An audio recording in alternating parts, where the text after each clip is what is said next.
Cafe. Anyway. Yes. Mike's Daily Podcast. How are you today? It's Mike Matthews. I have a cat sitting on my lap because his name is Rocky and he's Mike's Daily Podcast. Happy to be at Cafe Anyway somewhere in Podcastro Valley. It's episode 2557. I'm going to sing for another 10 seconds and that's all I had, so forget it. Hey, Salt and Pepper and their song Push It. Mike's Daily Podcast. Ain't that an epic song? Ain't that a leader? Ain't that a Mike's lovely Daily tune with Podcast. several movements in it? Pick up on this. That's right. I heard that song. I played that song when it first came out because that's how old I am. And I remember just not even really thinking about the structure of it, but it's mostly samples. There's really no verses. There's like two verses, and then she kind of sings, boy, you really got me going. You got me so I don't know what I'm doing. It's sort of a Kinks homage. Kinks. And this was in the mid-'80s. But with all the sampling, the cool beat, and the repetitive ha-ish push it. Which is not even... Actually, I'm not even saying it right. It's a ha push it. It's a chorus that invites you to suck air in. In the last podcast, we were talking about sucking air into your body, breathing. It was called Breathing, was the name of the last podcast. And it feels so good to help yourself breathe more and to do breathing exercises and get that oxygen into your body. Because otherwise you're dead. And otherwise your body's working extra hard. Animals don't seem to have any problems. And here's today's podcast picture. Remembering to breathe, but yet we do. We'll go with a podcast picture. Another one from this past weekend. How about we'll do that? That's good. Because you can see it at mikesdailypodcast.com. I was listening to an old podcast that I did 11 years ago. And I was just, wow. I wrote everything out back then.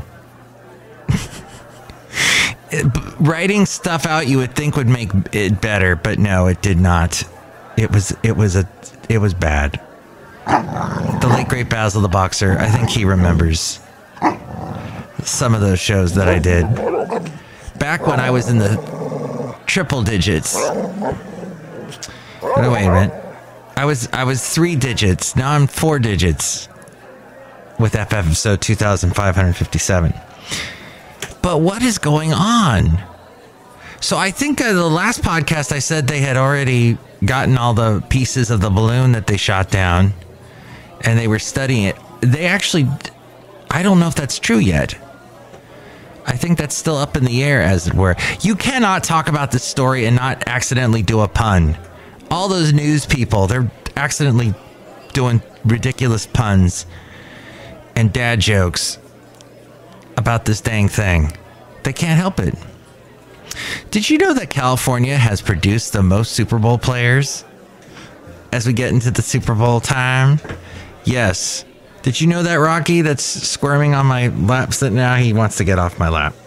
Okay. All right, that's fine. Enjoy yourself here at Cafe Anyway with all the wonderful Podcastro Valley people. Oh, he's stealing my pen. He's knocking it around. Okay. Since the 1966 to 67 Super Bowl season, he just stole my pen. He's run off.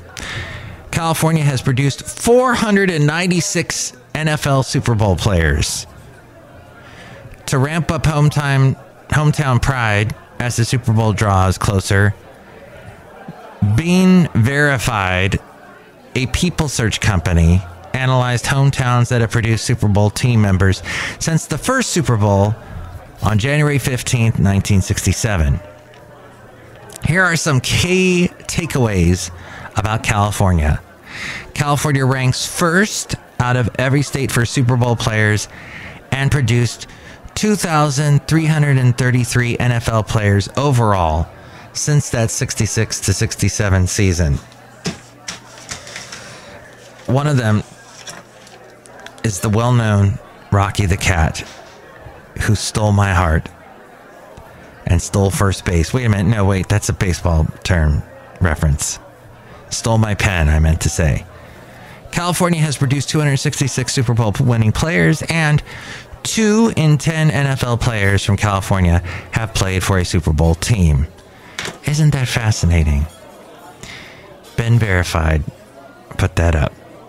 As in, not the guy Ben, but Bean, as in the past participle present tense version of the verb to be. Is that right? Also today, there is news that there is a new Burger King Whopper jingle available on Spotify right about the time that you and I should never eat at Burger King again. Tesla has raised new car prices as used values sink. Oh, thank you, Tesla. Online used car seller Carvana is having some problems adjusting pricing quickly enough to keep up with the changes from Tesla. And all the people laid off from FedEx recently, now we move back from the non-tech world back to the tech world. Dell, which made the computer I'm recording this on, and maybe even the computer you are using, they are laying off over 6,000 workers, 6,650, or 5% of their workforce, as demand for PCs and laptops has slowed globally. Computer shipments at Dell, computer shipments there were down 37%. I did not know that. Wow.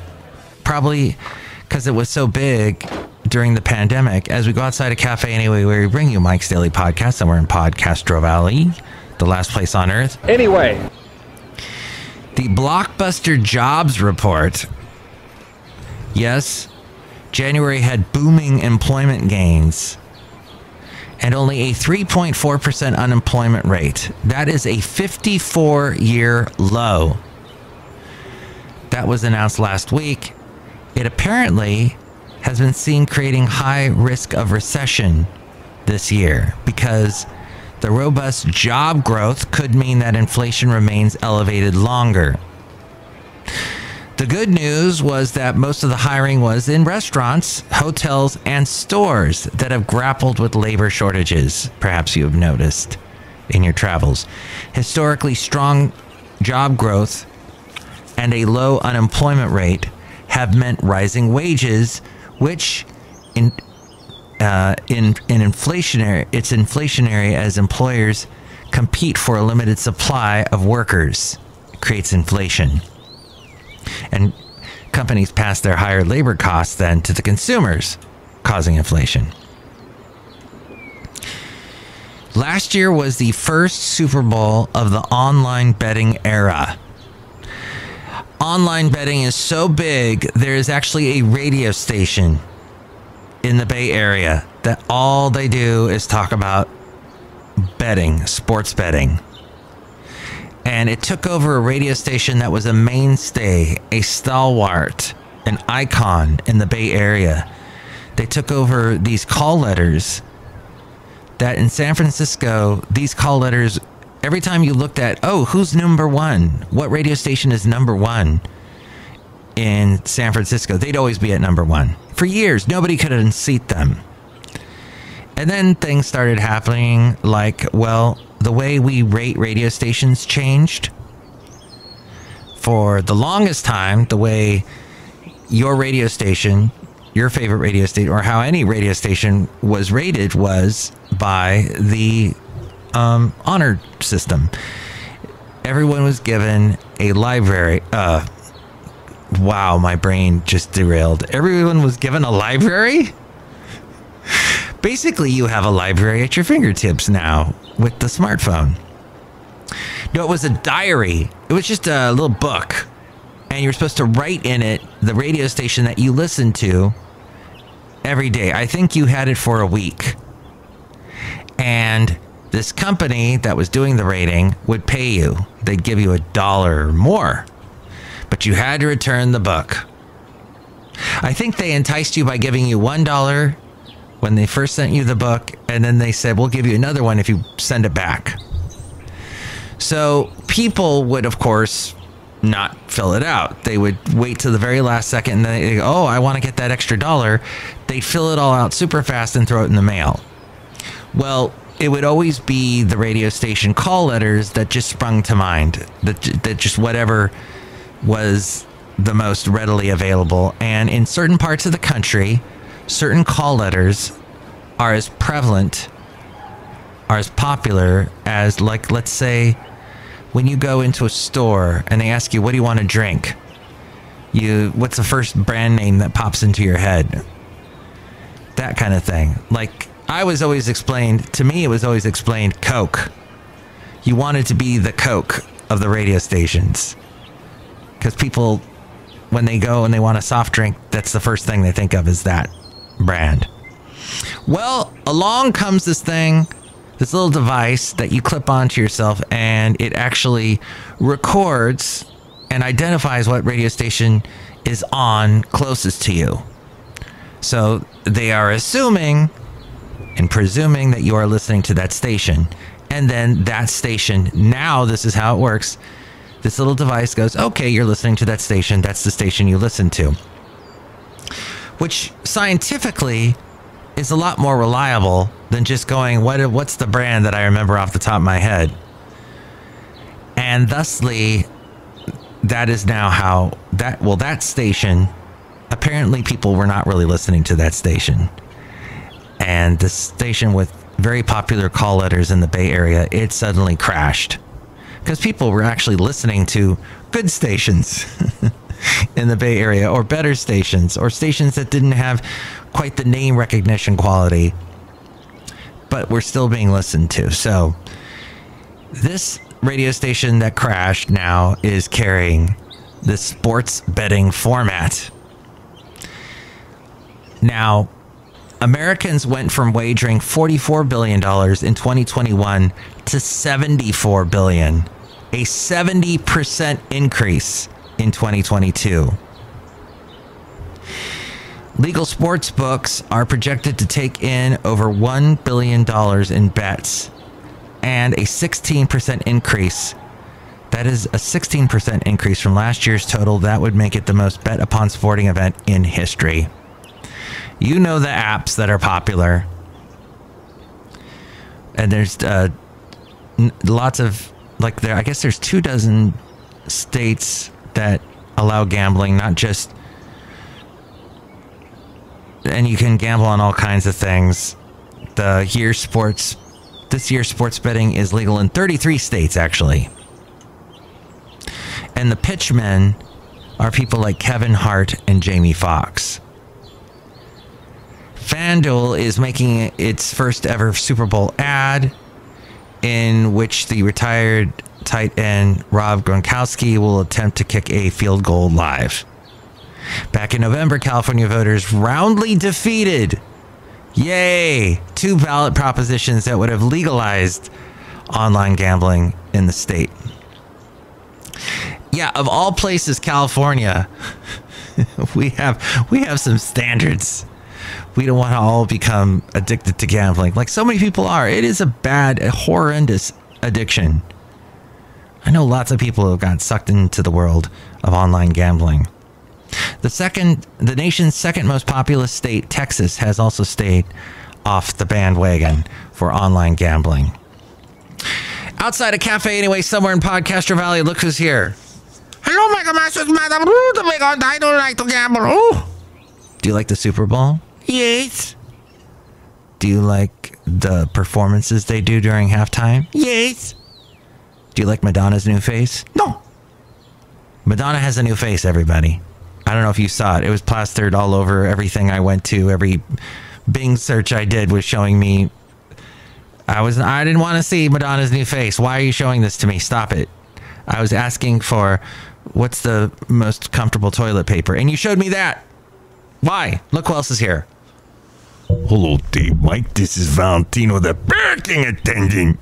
And this is Bison Bentley. Do you know that? Mike, this here is a microphone stand day. Yeah, microphone stand. Do you know that? Yes, it is. It's all. Wow, I might make a whole album using the sounds I make from accidentally bumping into a microphone stand. That will be a real winner and get more listens than this podcast, but that's okay. Well, next show it'll be the wonderful Chely Shoehart, Floyd the Floorman, John Deere the engineer. Let me know what you think about all this stuff going on in our world today. You can call me 510-228-4640. That's area code 510, where we are here in the Bay Area. 228-4640. And with more ways to reach me,